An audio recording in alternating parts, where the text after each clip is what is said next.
Tama po Yes, ba? yes. Isa po siyang behavioral therapist sa BCIDP, Exclusive School for Couples Philippines, at wedding minister sa Philippine Statistics Authority. Yes. Para gabayan tayo sa usaping pangkarapatan ng mga hindi kasal o mag-live-in. Magandang gabi po, Doc Angelo. Hi, Nice to magandang meet gabi. you. Yeah, Yan. nice to meet you also. Thank you for the invitation. Thank you po, Thank you, no? thank you. So honored. Pagpapaunlak din po, no, ngayon dito sa ating studio. So, kayo po ay isang behavioral therapist. Ano po yung behavioral therapist po muna? And yung wedding minister, what do you usually do po sa mga ganito? As wedding minister, ako yung nagkakasal. And Authorized ni-explain ko din Yes. dun sa homily yung obligasyon nila bilang mag-asawa. Obligasyon namin yon to tell them their respective roles. Otherwise, may pagkukulang kami. Kasi napansin namin, hindi rin kumpleto ang pagtuturo sa City Hall when you apply for marriage license. So sabi ko, even the teachers are sometimes not qualified, no, to teach the marriage counseling. Kaya mas lalo namin pinagbubutihan pag kinakasalan na namin. About sa behavioral therapist naman, it's a system or process kapag may marital crisis. Pag namumblema na silang dalawa, what to do to each other para di mauwi sa patayan. Yes. And we give them some tips, what to say, what not to say. Some actions that needs to be done na hindi dating ginagawa. Kasi nga ang bawat mag-asawa may rights, no? May rights ni husband, may rights ni wife. Sino magsusupply ng rights ni husband? Eh di si wife. Sino magsusupply ng rights ni wife? Eh di si husband. Kaya dito papasok yung proseso na kung marami kang hindi nabibigay na rights ng asawa mo, you have to start doing it. And hanggang sa masana yung katawan mo. And we encountered a lot of couples na sinasabi ng lalaki, hindi ako sanay maglambing. Sir, hindi ako malambing. Yes. Sabi ko, hindi mag-a-adjust ang marriage sa'yo. Tama naman po. Yes. Yes. Naka-fix na yung rules sa marriage. And kung hindi mo yan ginagawa, that is a need na right ng wife mo to receive it from you. Yun. Yeah. And vice versa. Ma'am Dani, ano ba? Partner na lang ang kulang, Ma'am Dani. Mamaya actually tatanong ko si Doc kung anong mabibigay niyang advice sa atin. Okay. Pagka pumasok na tayo sa relationship and sa marriage, Yan anong dyan. advice ang mabibigay niya sa atin? Pero pang mamaya yun. Wait na lang. Wait na lang po. Mamaya. Dito muna tayo sa topic natin. Yun. Yan. Para Simulan sa mo na. aming unang tanong, bakit po kaya maraming magkarelasyon ang pinipiling wag nang magpakasal at mag-live-in na lang? Yeah, actually, that has been the trending since pandemic period. Ano? Nakikita ng survey, even for the last 3 decades, for the last 30 years, talaga yung trending niya Pataas po. pataas. Actually, dumami siya during the pandemic. Yes.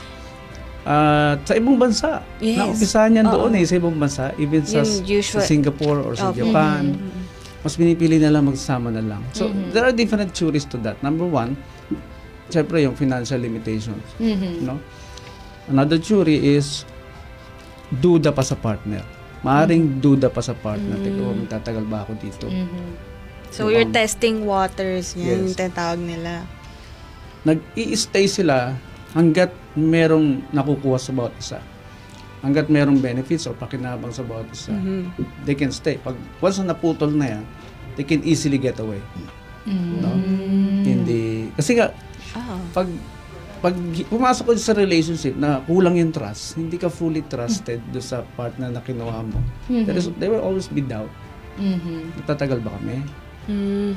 And habang nagda-doubt ka sa partner mo at nagsasama kayo ng isang bubong, the possibilities are dadami anak nyo. Di ba? Yes. Ganun. Siyempre, ano pa bang gagawin nyo? Ma'am Dani, Kaya pala ng pandemic. maraming pandemic babies actually noon. Oo. And during that pandemic also, ang dami tumawag sa opisina namin na malfunctioning marriages. Kaya kahit lockdown, pumunta kami sa bahay nila to resolve their differences, their crisis. Ayun. So, with that said po, ano pong take nyo, masasabi nyo dun sa mga mas pinipili na lang wag magpakasal? Mas pinipiling huwag magpakasal. Actually, inferior yung kanilang rights. Ano? Hindi mo ma-insist sa asawa mo na, oy, Pakasal tayo. mahalin mo ako, irespeto mo ako. It is voluntarily. No, kapag wala yung marriage. No? Kasi sa marriage, talinay kamay mo doon. Kahit galit ka, may tampo ka, naiinis ka. Ang sabi ng family code, you have to respect your spouse. You have to love your spouse. Kahit na anong moment man meron ka. wala kang choice. Hindi mo siya pwedeng lagyan ng condition eh. Talaga nakatalay kamay mo to follow. Yan, to comply. Yun ang kaibahan niya. So, pag hindi kayo kasal, of course, you cannot demand. Kung wala sa mood yan, ayaw kang pagbigyan. So, paano po kung mambababae po siya, okay lang? Hindi rin. Hindi rin. Hindi, Pwede. Kasi it's a sasabihin respect lang, hindi dun naman sa tayo partner. kasal eh. Diba sasabihin, Oo. hindi naman tayo kasal, so pwede. I think it's more of the respect dun sa partner mo, di ba? You're in a relationship, you might as well respect yung relationship. Kasi nyo. naman, Yes. kahit hindi kayo kasal, you will feel ownership to one another. Yes po. Yeah. Kahit boyfriend, girlfriend. Kahit pa lang. boyfriend, Yes. girlfriend lang kayo, magagalit ka pag may kausap na iba yung partner mo eh. Magagalit ka pag hindi mo alam kung nasan siya. Oh. Di ba? There is still the natural feeling of ownership to one another. Kaya hindi rin welcome ang infidelity kahit na live-in arrangement lang. Yeah. Tori? Yan. Ano daw po mga karapatan ang natatamasa ng mga magkarelasyon pero hindi sila kasal pagdating sa kanilang anak at ari-arian? Kung yung usually naman po, 'di ba, nagkakaroon talaga sila ng anak. Yes. Inevitable po kasi yan eh. Unless meron talagang impediment or may diferensya na tinatawag po nila. Pero usually meron nagkakaanak. Yes. Ano po Kasi yung... nagsasama eh. Yes po. One roof. May magbubunga. Ayun. So, ano nga po ba daw yung mga karapatan nila? Ng wife or ng children? Ng both partners in terms with regards to their children together at yung properties nila na yung ma-accumulate nila during the relationship, sir. Okay. Naabutan ko kanina, you were talking about that. Ano? Yes, po. Sa Grabe, Family Code, Article 147, kasi hindi naman na-discuss sa Civil Code yun eh. Hindi po. Wala Yes, na sa Civil wala. Code. Family code na siya. Kaya dinagdag siya doon. Opo, No? Na supposed to be, added. pag hindi kayo kasal, you will be governed by the Civil Code. Yes po. Partnership lang Yan Parang po. ordinary contract Yan lang nga. Pero dahil wala doon yung property arrangement, so dilagay doon. Pag pareho kayong nag-effort, no? It is governed under the rules of co-ownership. Co-ownership. Yeah. So, anything na pinasok mo sa institusyon, pera, kotse, bahay, hindi na pag-uusapan kung sino ba yung mas malaking Malaki. bigay. 50-50. 50-50 talaga, equal shares talaga yan.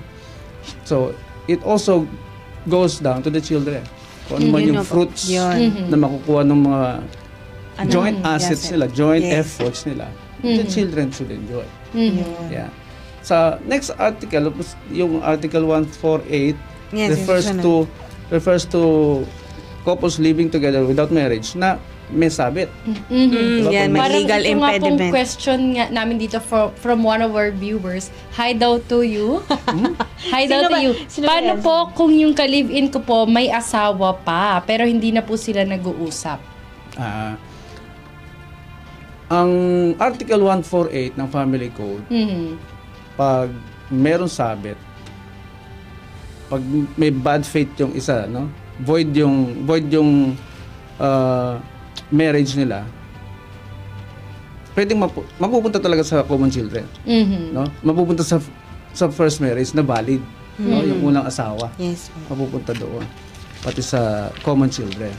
Kaya dahil nga wala nang illegitimate children term, Yes, so tinanggal na. tinanggal na, they're also entitled. No, equal share. Equal. Yeah. Ang hirap po nun, no? Kung yung ka-live-in partner mo may asawa pa, tapos nagtatago, mas may karapatan po nun yung asawa po, no? Pag ganun. Yung legal. Yung Yeah, legal. the legal wife. Pinakasalan. Yes. Kahit na wala siyang ginagawa, kahit nakatambay lang. Oo. And the legitimate children would actually get a bigger share nung inheritance Yes. as opposed dun sa anak nung ka-live-in partner. Kaya nasa pag-uusap ng nagli-live-in Yan. Sa pag-uusap nila. Kaya kailangan mong kilalanin, Miss Daniela. Yes. Oo, kilalanin mo. Tama. Kailangan may checklist ka dapat. First date mo pa lang. Correct. Bago kayo mag-live-in situation. Mamaya Diba? ko itatanong. Kung may ako. question. Check. Diba? Ang tawag doon, due diligence. Yan yung tinuturo ko dito sa librong to. Ayan. Merong book Oh, pala may sa book! Mm. Tamang guide sa pakikipaghiwalay o pag-preserve ng marriage. Yeah. Ayun. Laging Diba? bumisita sa Julius and Tintin. Oh, diba? Wow. Mamaya, Mamaya. Oo. itanungin ko Iyan po yung natin. dun dyan sa libro. Oo. Yeah. Pero ito po, kung matagal namang nagsasama ang isang magkarelasyon pero hindi sila kasal, parang Oo, katulad ito na. tinanong ko kanina, at nagtaksil ang isa sa kanila, may kaakibat po ba itong parusa? Siyempre, pagka nagtaksil, di ba, mayroong law violated. Kahit di po sila kasal. Oo, Yes. kasi kaya na-invento ang Vowsy law. Wow, see. Because walang criminal offense Yes. sa family code. Yes. Oh. Mhm. Infidelity na kasi ngayon is actually a ground for violation of the Vowsy law. Mm. So, pwede yun maging grounds mo. Yes. Kasi kahit nandi ka nananakit physically, Emotional. nasaktan mo yung asawa Tas mo mentally. emotionally, Yes. Diba? Yung Na-stress siya. recent case na decided by the Supreme Court na po, yung OFW, nasa ibang bansa siya, doon siya nag-commit ng crime. Sabi niya, walang jurisdiction kasi yung crime committed outside the Philippines. Sabi, hindi! Sojourn kasi yung victim or yung offended party is sojourning in the Philippines at Yes. Filipino citizen. and the crime was committed in the Philippines. Yun. Kasi OFW daw isa. Siguro after the crime, lumipad siya. Oo. Ang bilis Ganon, eh. no, diba? Ang bilis talaga. Kaya kung maghihiwalay naman ang magkarelasyon na hindi kasal, pero may anak sila, kanino naman po dapat papunta ang kanilang anak? Given na walang impediment, ha? Mm-mm. Of course, equal share sa common children. Hiraman. Co-parenting ang tawag. Oo. May mga ganyan na. Pero parang Though mas usually, open na eh, no? Yung co-parenting. Parang, kasi depende talaga yan sa pag-uusap nga ng partners. Depende po sa mag-partner. Oo. Basta 7 years old below, ha? Yan. 7 years old. Kasi once na nag-reach na ng 7 years old, pwede nang mamili yung child. Yes. And Kung kanino usually siya po, sasama. di ba nasa mommy talaga? Madalas. Pag hindi kasal. Pag hindi kasal, no? Yeah. Madalas sa mommy talaga. Sila kasi talaga yung maalaga. Pero ayan. Pero at dagdag ko lang, may visitation rights ang tatay. Oo. Kaya lang, subject to mommy's approval. Ayun. Sa Yung visitation. visitation rights. Pero kapag co-parenting, subject to their arrangement, Agreement, diba? yeah. Agreement yan. Kapag may ganun, yung pagpinili, so may mga visitation rights, sa korte na po ito, Yes. the court will Pag hindi pumayag decide. yung nanay. Ayun. Yeah. Usually may ganyan. Medyo madugo yun.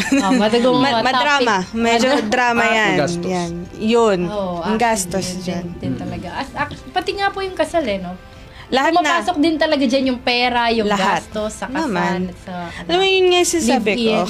Live-in. Like, yung friend ko po kasi, nag-message siya na, ikasal na ako ganyan. Tapos, sabi niya, lawyer ka na pala. Oo. Magkano magpa-anal? Sabi ko, magpakasal ka muna. Magpakasal ka muna bago Tingnan anal. mo. Oo, magpakasal ka muna bago mo ako tanungin sa ganyan. Oo. At tingnan mo kung gaano ka mahal magpakasal. Oo. Tapos, isipin mo pa ba yung ano mo kapag magpapa-anal ka or whatever. Anong gusto mong gawin sa buhay. Yes. Lahat mahal.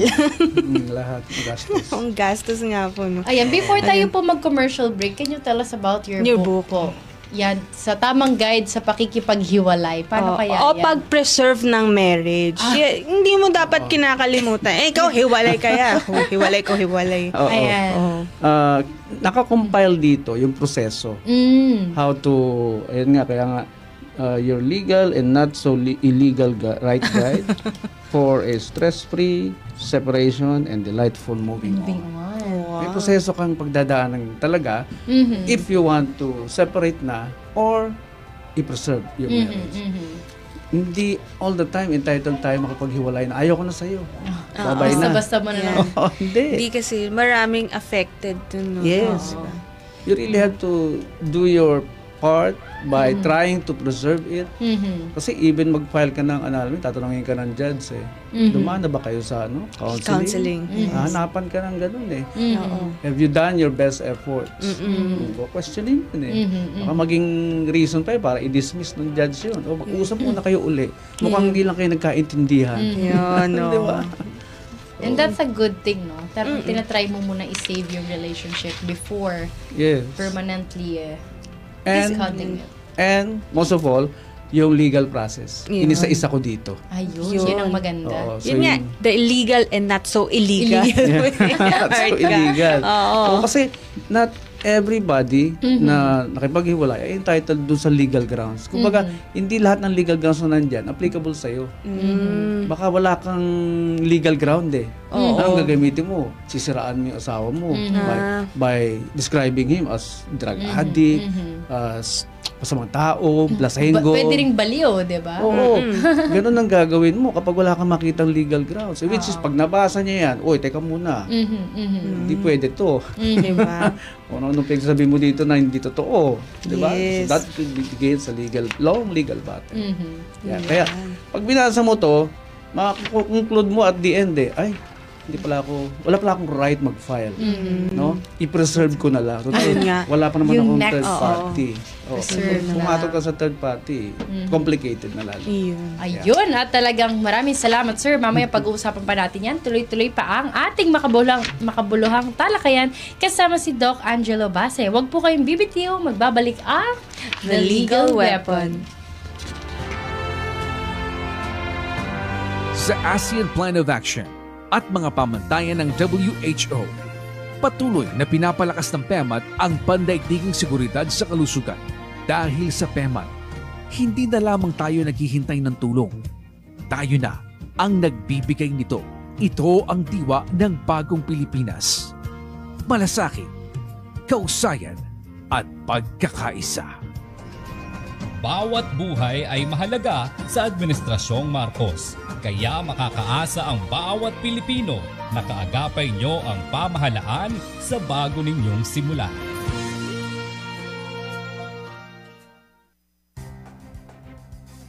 Pinaiigting pa ng administrasyon ni Pangulong Ferdinand R. Marcos Jr. ang ugnayan sa mga kalyadong bansa sa bagong Pilipinas na sa katuparan ng Philippine Security Sector Assistance Roadmap. I'm confident that our collaborative efforts will pave the way for a brighter, more prosperous future for the Indo-Pacific region. Kabilang sa napagkasunduan ang pagbibigay ng Amerika ng $500 million ng military financing na magagamit ng AFP at PCG. Mabibigyan ng access ang Pilipinas sa modernong kagamitan upang matugunan ang mga banta sa teritoryo at cyberspace.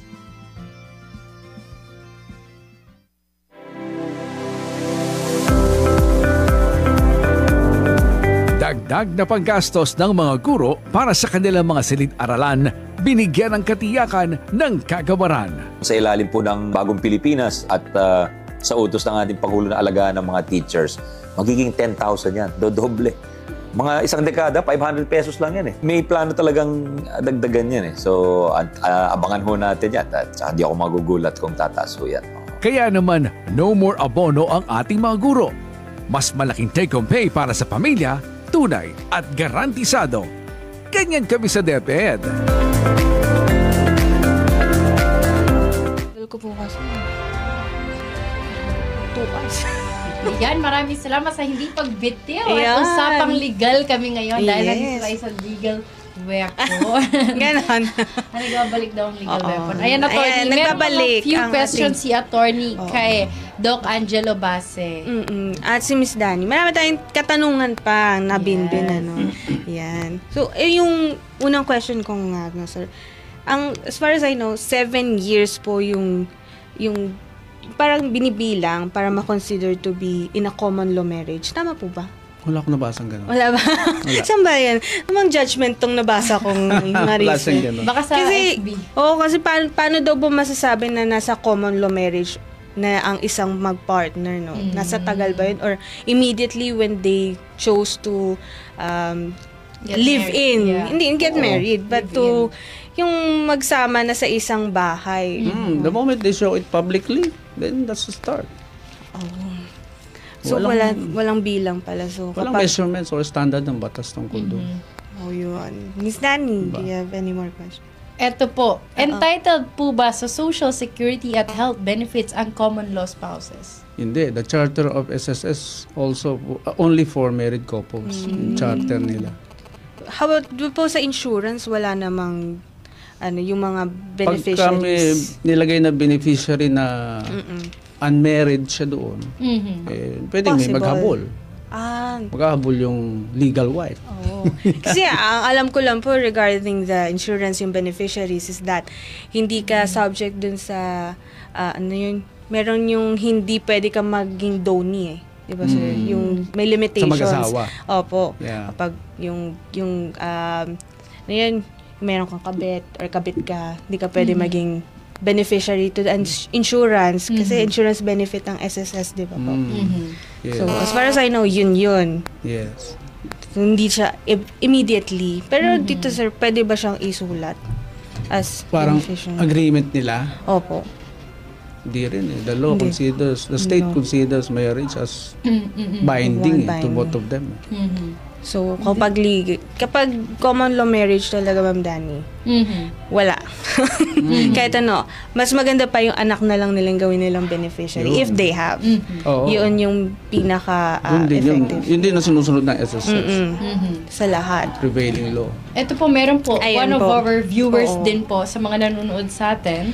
Kung may Kung may anak anak. ang live-in couple daw po, anong apelyido ang dapat gamitin ng batas? Bata. Ayon sa batas. Of course, pag nirecognize ng tatay sa birth certificate yung bata, Pwede. magagamit ng bata Magagamit. apelido.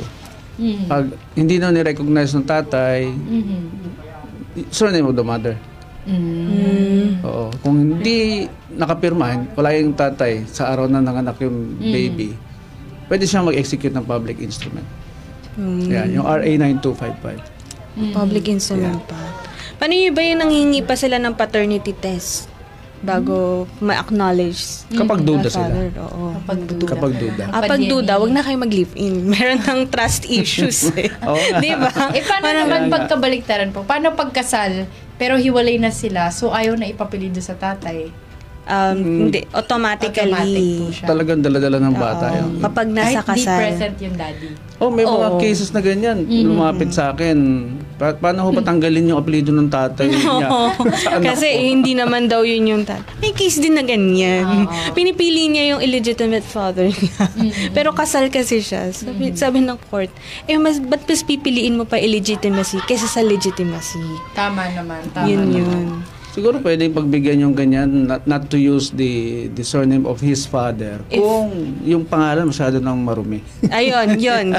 Yun yung mga consideration, yes. Oo. Masyado Ayun. lang Ito yung ang dami bang magmamana? May question po kasi tungkol sa karapatang pangmana ng mga bata. As far as I know, kapag ganitong common law marriages, tapos nagkaroon ng anak, yun po, half. Or kailangan nakasulat sa will kung ano yung pamamana. Or i-donate na Yes. inter vivos na po. Oo. Ano daw po yung mga karapatan nila if they have children? Well, always the family code will prevail, kung ano sinasabi doon. Legitimate or illegitimate. They are entitled to equal shares. Yes diba? po. Common children Opo. Children dito sa first marriage. They are all entitled to that. Yes. Hindi na sila pinagdamutan ng batas. Ayun nga po. Oo. So, For their entitled sila. benefit naman po talaga. Oo. Pero yung tanong din nila isa dito, pahabol nila, sir. Yung common law spouse, are they also entitled? Doon sa intestate. Kasi kapag may will, pwede sila as parang donor. Pero subject nga doon sa tawag dito, yung limitations na hindi Given sila. na walang impediment. Oh, yun, kanilang impediment, dalawa. sir, yun. Yeah. Di ba? Yes. Yun po. Meron pa po ba sila Sige. ibang karapatan? Or kailangan talaga, sir, na named sila under the will na sila ay Oh, tested? it should be expressed. No? Yun. Expressed talaga. in a will. ng Dok, tao. nabanggit niyo po kanina, 'di ba? Marami pong tumatawag sa inyo Yan. na ano. Ano po usually yung mga problema na para nakikita niyong common problem ng bawat tumatawag ng mga couple sa inyo? Infidelity and the non-performance of obligations. Non-performance. Kahit saan naman atang relationship mapa-common law or in marriages. Usually, yan Yun yung mga talaga. top 2. Top 2 Oo. yan. Kasi kung before ka pumasok dyan sa marriage na yan or live-in arrangement, naintindihan mo yung role mo. Madali ang pagsasama. Walang stress. Ang father pala ganito ang ginagawa. Ang mother pala dapat ganito ang ginagawa. Pag naturuan kayo ng tama, walang stress sa marriage because you have the knowledge. Kaya pag some point in the marriage, biglang nag-malfunction, lagi na ka nag-aaway, lagi na ka nai-stress, ibig sabihin, merong hindi nasusupply. Kasi kasal man o hindi, you expect something to receive from your spouse. Di ba? You will feel it Yes. Teka muna, ba't ini-ignore mo ko? Asawa mo ko, di ba? Papel lang naman yung kulang sa atin So, di ba? I can still feel that you need to respect me. I can still feel that you need to love me and give me comfort, give me attention. Hindi ko natatanggap. So, the relationship will still malfunction. Why? Because somebody's not getting his or her rights in the partnership. So, yung sa office niyo po, sir, no, hindi lang sila nag-offer ng counseling for yung mga nasa marriage, no? Yes. Also, those who are Therapy. in this Yeah. Therapy. couples therapy Yes. talaga. So, regardless kung may label o wala. Yes. Minsan naman, isa lang yung gusto makapag-usap. Oo. Parang feeling niya siya yung may problema. Meron naman mas maraming husbands na wala man ako problema yung asawa ang kausapin. Asawa ko yung usapin niyo. Pero di ba better if both would be... Ang therapy should be both. Hindi pwedeng isang party lang. Di ba? Pwedeng isang party lang Takes kung two to tango. gusto mo lang solohin na baka ikaw yung may problema. If self-awareness, Ma-aware kung siya. meron. Yes. Merong exactly ganyan situation. The wife stays in the house taking care of the children. Tapos, the Etong husband, itong husband, ang daming worries sa sarili niya. Ang dami niyang takot na baka someday ganito mangyari, ganyan. Kaya nung kinausap ko na yung wife, wala naman kaming issue pero bakit sa kanya parang dami niyang issue? Doon sila nag-malfunction. Communications Oo. is not there. Pag pinasukan mo kasi ng takot yung relationship, toxic yun Oh. Lason yun Yung bang, baka balang araw magtaksil tong asawa ko, anong gagawin ko? Di ba? Ayoko mapunta kami sa ganung situation. If that happens po, no, Doc, what do you suggest that they do? Do they seek immediately couple Yes, counseling? tingin na sila kagad. Kahit na Yung ganun pa lang. feeling mo wala namang problema, pero yung asawa mo parang ang daming problema. Oo. Dapat. Yun. Magpatingin na kayo. Kasi iikot lang na iikot usapan nyo. Diba, hindi naman kawalan yun sa kanila as a person. Yes. Kasi yung iba, inisip nila, macho That Kaya I nga. don't need. Oo, I can solve counseling or this. therapy. Yeah. Ganon, di ba? Lalaki. Ganon May ganong mentality. Nahihiyang i-consult yung kanyang problema. Yes. May mga ganun kasi hindi nila pag-open, introvert sila, hindi nila masabi yung problema nila. Tama. So, yun din. Actually, ano naman po yung mga thoughts nyo? So, kanina pag-usapan natin yung live-in, yung kasal, and all that na naghihiwalay. Pero, di ba po, syempre, naapektuhan din dyan yung mga bata naman. Oo naman. Sa mga naghihiwalay. Sige, paano po yung thoughts nyo about sa ganon? You know, again, kasal or hindi kasal, everything that happens between the two of you, the children will get affected. Kasi ang pagsasama niyong dalawa, hindi na talaga tungkol sa inyong dalawa No? Tungkol na ito sa mga ipoproduce yung mga anak. So, pag maghihiwalay, talagang sila kaya na lang mag-recover individually. No? Punta lang sila ng Boracay, meditate lang, no? Kikita yung sa mga celebrity yan, Meron silang meron silang mga recovery sessions, di ba? Pero mga bata, can they do that? Hindi. Correct. Wala silang resources or means to recover from themselves. Outlet. And besides, hindi sila entitled to receive those mga treatment negative ninyong mag-asawa sa loob ng bahay. Yung Yes, sigawan nyo, yung sambatan ninyo. hindi deserve ng mga bata marinig or matanggap yan. So, do you suggest po na kapag ganun na po yung nangyayari na nagsisigawan na sila, sakitan, ng ganyan, do you suggest sa couple na better na maghiwalay na lang? There is a provision in the family code, yung legal separation. Yung 6 months cooling off. The marriage is still intact. Pero you can separate physically without the emotional, financial, or physical support. Sa legal separation sa family code. After 6 months, syempre hindi naman, parang magpapalamigin lang kayo nun eh. Parang hindi kayo magpatayan sa bahay. Pero may efforts kayong gagawin during the 6 months period. And that would include yung therapy. Yes, dapat nandun yung effort ninyo to really to be better version and of yourself. maayos yung problema, yung issue. Doc, curious lang. Kasi po kanina po mga twice or thrice nyo pong nabanggit yung before dumating dun sa patay. So, may instances na po ba sa mga naging client nyo before, mga tumawag sa inyo, na may muntik patay? na? Oo, muntik na barilan. Wow! Oo. Grabe, no? Kahit Nakakatakot yun sa bahay. Kabarilan. Kasi nakatira sa isang condo na napaka-mahal. Yes, Silang dalawa lang nakatira doon. Meron na naunang pastor, di rin sila naayos. Kaya nung tumawag yung misis sa akin, lakasan ko daw yung loob ko. Kasi daw, muntik na sila magbarilan kanina. Tapos ang sinasabi ng husband, bubulahin lang tayo niyan.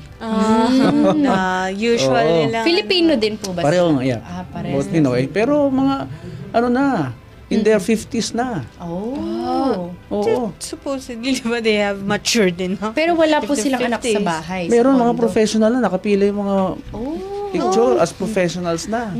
So, they should have been, yung nag-enjoy ng retirement nila. Oo, dapat. Ano ang issue? Kasi may infidelity 10 years ago. Years ago. Nabalik lang. Binabalik ng wife. Kasi, yung iba kasi naaalala, tapos ibabalik, tapos nandun. Pero parang lahat ng babae, gano'n naman talaga. Natatandaan mo ba nung March 4, 1964? Yung ginawa mo sa akin, nagsinungaling ka sa akin nung March 3. Nakita ko, napatingin siya kay mama.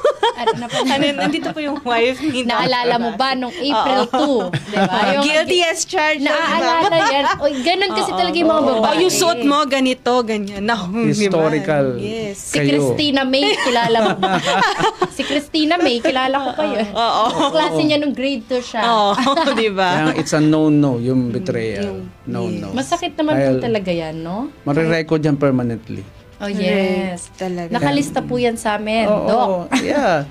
And how to recover from that? It's a long journey. Long process, long journey. Kasi kailangan mo i-build up uli yung reputation mo. Correct. Yung credibility mo as a husband or as a wife. Kasi kahit konting na lang po, magdududa na yan. Tama ba, ma'am? Agree po? She's also a marriage counselor. Once betrayal happened, yung lahat ng sasabihin at gagawin mo, pagdududahan na. Why? Because you broke your record. Yes. You broke your record eh. Kaya huwag kang magtaka kung pinagdududahan ka na kasi naka-text mo. To build kailangan i-build up mo ulit yung once sira. Mahabang yun. Efforts. It is. Credibility mo, kailangan mo itayo uli. Ibandera. Lahat ng sasabihin mo, dapat consistent, gagawin mo rin dapat. Ayun. May question pa last. Yung last advice. Anyway, question pa last. Kasi pinakita niya yung book. Okay. But where do we buy the book? Ayun. Sa office namin mismo. Kasi hindi ko na monitor yung Shopee.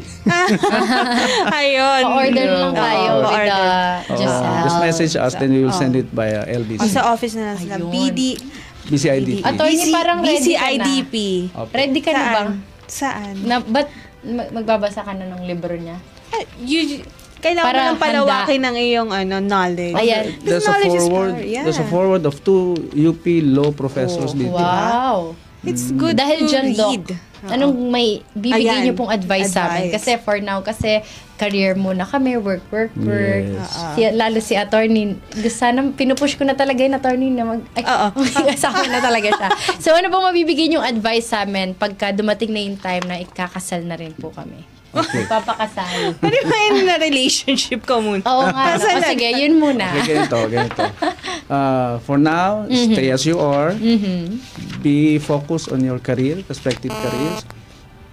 be fruitful, be productive. Yun. By the time na gusto niyo na mag-asawa, hindi mo na kailangan isipin yun. May darating na lalaki who will be impressed by your looks, by your aura, yung confidence mo. Pero ito ang catch diyan. Yung magkakagusto sa inyo, dapat ganun din ang situation. Natapos May aura din daw dapat siya. Confident din dapat siya. May career din dapat siya. Hindi yung gagawin kang sandalan later on. Okay? You know, hindi natin alam to. Historically, centuries ago, yung state ang pumipili ng mapapangasawa mo. This was first practiced in Greece. Then in Germany. Because why this yung state ang nagpipili ng asawa mo? Because they want to produce smart people. They want to produce smart men and women. Dapat Kaya pala, nabuhay pala ako dati. Kaya kailangan nila na arranged marriages. Dapat pala nabuhay ako dati, no? Yeah. Smart to smart. Kailangan, oo. Ngayon kasi self-determination kung sino yung Okay. Yeah, with that concept, it's for your own good. Di ba? Hindi mo kailangan mag-dictate yung estado sa'yo ngayon because we are in a democratic country. But the concept, get it. Kukuha ka ng tao na fully charged. Hindi yung half charged. Kasi pag nawala ka sa tabi niya, magrereklamo lagi yan. Lagi kang babantayan, nasan ka na? Eh kung pareho kayong full charge, you are confident. Yes, correct. Kahit Magbago di man lagi ang- mag-usap. Oo. May tiwala ako sa asawa ko. Correct. Yun naman. Ma'am Dani, alam mo na. Oo, hindi, actually, ganun din talaga ako. Hindi ako ma-texter at makulit. Oo nga, Kasi I'm for 3 confident. days ata, hindi ka nagre-reply. Oo. Worry na ka. Pero, hindi nagre-reply, hindi pumapasok. excuse me. Kahit hindi ako Please explain yourself. kahit hindi ako nagre-reply ng 3 days or gano'ng katagal man yan, pero confident ako na same pa rin ako after or We're confident naman. Yun lang. Reply lang. anyway, May work. ayoko na mag-explain. Busy lang. Ayun, na-busy lang. Yun lang na-busy lang. Busy sa career. Kaya nga sabi, be fruitful muna. Focus muna, be productive. Hindi kasi iba rin kasi yung papasok ka sa relationship na confidence ka eh. Hindi mo kailangan maghanap kung saan darating yan because they will be attracted to your fruit. Being fruitful. Ma'am Dani, ha? They'll Wag be kang attracted. maghanap. Hindi ko It talaga. will come. You can reel them in. Correct. Yun.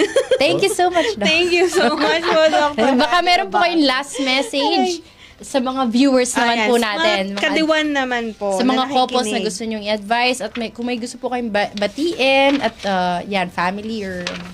Ayan, binabati ko syempre yung lahat ng taga Makati. Hello! All the families na nandyan. So, let's look forward to a more productive community by having stable and complete family members in every homes. Yun. Yun pong papatibay at magpapawala ng ating social ills sa lipunan. Yeah. Maraming salamat po, Doc, sa pagpapaunlak sa aming bisita. Thank you po. Welcome. Anytime. At I'll see you again soon, for sure. Tatawagan ka rin namin. Call na. As ano? As a advisor. Ayun. Diba? At Ninong. Kunin siya Ninong. Yan. Ninong. Ako, number 1. Diba? Ninong, Doc Angelo Base. Kasi para pag nag-away kami, Doc, paano gagawin ko dito? Ganito. Tumakas siya eh. Umalis siya, sabi niya, How trabaho. can I build the trust, Doc?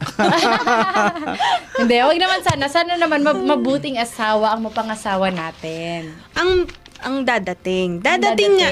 You have to remember yung sinabi ni Doc. Ano? Dadating. Kusang darating. Kusang darating. Wag ipilit. Confidence is key. And be fruitful. Yes. Gawin mo na lahat kasi ngayon. Para Ay, hindi mo na siya hanapin by the time na mag-asawa ka. Oo. Hindi ka na maghahanap. Love yourself completely first. Ayun. Para Sige, meron I'll kang take mag-give. note of that, Doc. Yes. And good luck. Good luck. Thank you. Good luck, Doc. We believe in you. Yes, Thank you. of course. At ayan, sana po ay marami kayo natutunan mula sa talakayan natin ngayong araw kasama si Attorney Meliza. Patuloy po Ayan, natin. marami pong salamat sa pagtutok at pakikinig ninyo sa isang mahalagang talakayan ngayong araw. Sana po ay marami kayong natutunan mula sa talakayan natin ni Miss Dani. Patuloy po nating itaguyod ang karapatan ng bawat isa. Kung hindi nyo po naabutan ng episode natin ngayong araw, maaari nyo pong balikan sa aming social media accounts. Sundan nyo po kami sa Facebook, D1 1206 AM, sa YouTube, D1.1206 AM, Sa TikTok at D1 1206 AM, sa Instagram at D1 1206 AM, sa X o Twitter at D1 1206 AM _. Huwag kayong mag-atubiling magpadala ng mensahe o mga katanungan. Maraming salamat sa pakikinig at pagsubaybay. Ako po si Daniela Sanggalang. Yan po ang isang oras na talakayan hitik sa impormasyong legal. Maraming salamat sa pagtutok ninyo sa aming programa. Basta payong legal, sagot ko na kayo. Ako po si Atty. Melissa Ernesto. At ako naman si Daniela Sanggalang. Bukas po ang aming programa sa lahat ng katanungan at suhestyon ng mga nais yung pag-usapan natin. Magandang gabi, Luzon, Visayas at Mindanao. Hanggang sa susunod na Webes, wala pala tayo sa susunod na Webes. Ay, oh yes. Yes, sa susunod Pagninilay muna po next week. Yes, because it's Holy Pagnilayan po natin ang ating topic ngayon. Holy Thursday. Ayan, Yes, sa mga so, mag-Holy Week at bakasyon dyan. Ingat po. Bakasyon, travel. Kung magta-travel, ingat. Yes. Ayun, maraming salamat. And thanks to Mariel, Giselle, Jaja, Kit, to all our writers, Miguel, of course. And thank you. See you soon, Giselle and Kit. Ayan, last day nila today. Good luck and keep shining. Ayan. Maraming salamat po. Maraming salamat. Bye. Thank you, Doc. Thank you po, Doc.